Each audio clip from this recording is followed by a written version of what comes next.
முறையில எடுத்து அவங்களுக்கு கிஃப்ட் பண்ணணும். ஓகே, இப்போ நம்ம யூனோ கேம் விளையாடலாம். ஓகேவா? இப்போ என்னன்னா யார் ஜெயிக்கிறாங்களோ அவங்க வந்து டான்ஸ் சொல்லணும். ஓகே ஓகேவா? ஸ்டார்ட் பண்ணலாமா?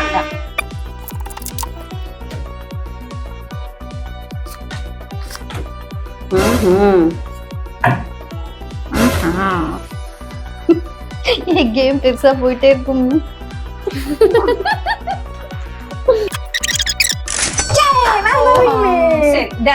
ஓகே, இந்த வீடியோவை பார்த்து நியூவா வர ஃபாலோவர்ஸ் டிஎம் பண்ணணும். குர்தீஸ் ஆர் சாரி ஏதோ ஒன்று வந்து அவங்க டிஎம் பண்ணணும். கூப்பன் கோட் யூஸ் பண்ணி வரணும். ஓகே, அதுக்கப்புறமேல நம்ம நெக்ஸ்ட் வீடியோல அவங்களோட பேரெல்லாம் நோட் பண்ணி ஏதோ ஒரு குலுக்கல் முறையில நம்ம ஒரு பேரை எடுத்து வரவங்களுக்கு நம்ம ஒரு ப்ராடக்ட் ஃப்ரீயா கொடுக்கணும். அவங்க குர்த்தியில சாரி மென்ஷன் பண்ணிருப்பாங்கல்ல, அதை வச்சு அவங்களுக்கு குர்த்தி வேணுமா இல்ல சாரி வேணுமா அப்படின்னு சொல்லிட்டு நம்ம குலுக்கல் முறையில எடுத்து அவங்களுக்கு கிஃப்ட் பண்ணணும். Super idea, super.